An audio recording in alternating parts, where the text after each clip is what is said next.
August 27th, Monday, 2018. Chris McCleary, NationalDreamCenter.com, ProjectComind.com. We're looking for the biggest collective influence that might be affecting the way you think, feel, and behave. And the way we do this is try to triangulate between various forces, astrology, numerology, and even the DreamBot. The collective dreams give us an idea for what the collective mind is thinking. And if we know what the subconscious thoughts are, we know what it is coming next. So we're going to start with the numerology.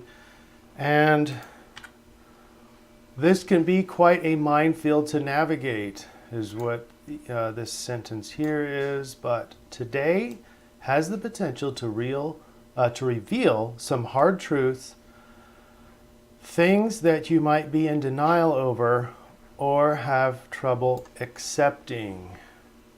That is going to become very important. So the thing to take away from the numerology is the potential to reveal some hard truths. We're actually going to be doing the astrology next because the DreamBot itself is a little bit more tame than normal. We have the Grand Earth Trine indicated here in the red arrows: true, false, moderate. It just is what it is. It's either true or false. Not much to say. It's all about experiencing. It's all about practicality and stuff. And then we have this linguistic set, number 1. It's the only one we have. And it says, good rule, living dream. That is something that I want you to remember. And I've got that connected to shadow. That's Carl Jung's notion of the subconscious material that we've just kind of thrown under the rug and that we don't want anybody else to see.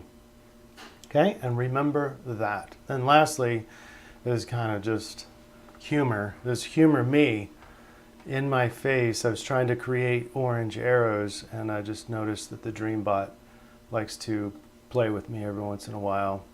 But let's go to the most important discussion for today, which is the astrology of it all. And it looks like I've got to push this over a little bit. I didn't prepare that one. All right.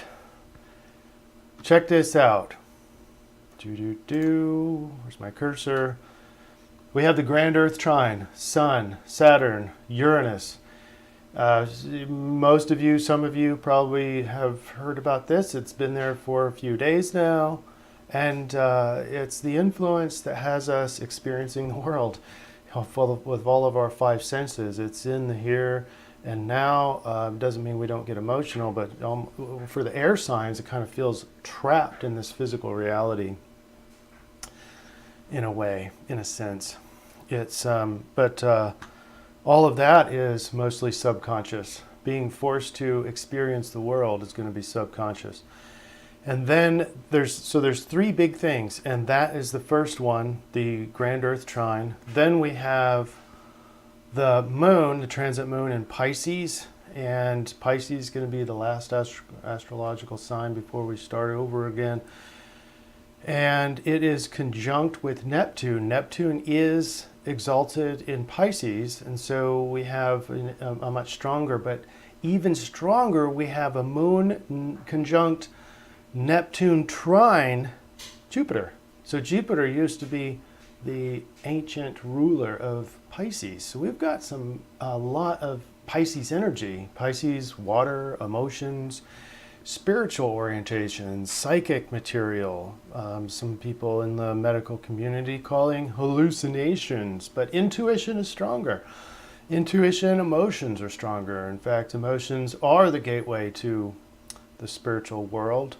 And then finally, number 3, we have Mars. Mars isn't going direct just yet, but it's more stationary. And it was stationary in Capricorn. It is poised to go direct, and in in a couple of weeks, I believe, it'll be in Aquarius. I'm Aquarius, so I can't wait for that. But Mars stationary means that the energy there is even stronger than it was before because it's not moving, it's just stationary. And it's the warrior. It's got a lot of pent-up energy because it has been moving backwards. So it could be a little bit chaotic there. It could be a little contentious. And so that's going to produce some emotions. So we've got extra emotions in Pisces with the moon and the Neptune, and harmonizing with Jupiter. Jupiter being the planet of good fortune and happy-go-lucky. So at least we've got some positive emotions in there too. This isn't just negative emotions. And then we've got the warrior, Mars, fighting. But we also have the Grand Earth Trine. So what we're going to do next is we're going to show you how to surf all these energies. And we're going to do that next.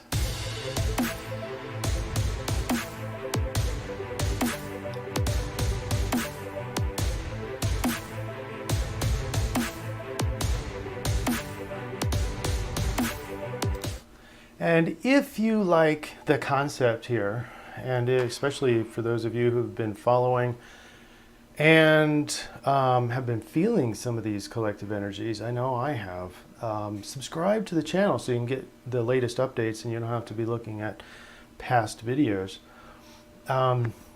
The energies today are very interesting, and remember the collective dreams. The DreamBot says, live in the dream. And it's a living dream, and that is, I couldn't think of any better way to say this. So a lot of us who are kind of sarcastic in the repetitive patterns of life might say, how you doing, man? Oh, just live in the dream. It's more of a kind of a sarcastic way of saying that I'm kind of caught in a loop.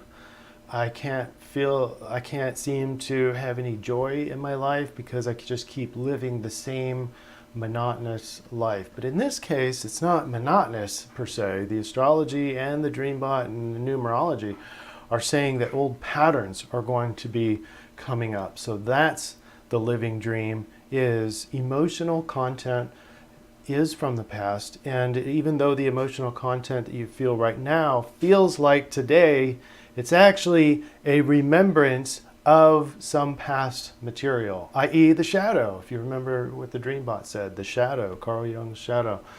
It's what we stuffed under the rug. So today, right now, in this time frame, it's all about recognizing the big life patterns. And if you don't recognize those life patterns, they will keep repeating over and over again. So the goal today is to step back, watch yourself, observe how you're feeling inside, observe what you're trying to push down in the psyche that you're not allowing yourself to feel. The Mars energy is going to create a struggle. So if you start noticing yourself struggling over a situation today, that is a big key that you're experiencing a life pattern. Now, so the goal is to not get rid of that pattern. Obviously, we don't want to be continuously feeling this, and the key is to learn the lesson from that pattern, from that instruction. Learn the lesson, and the pattern has no use for you anymore, or you have no use for the pattern.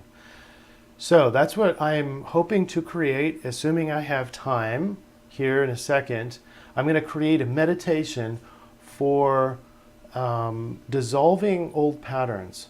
And the key there is to learn the lesson. So I'll guide you, walk you through that, and then we'll release the patterns, and then hopefully you can just be left with the instruction, the whole lesson that you had that pattern to begin with. Okay? I hope that makes sense. Thank you for your likes, your shares, and your follows. And I want you to have a absolutely wonderful day living the dream.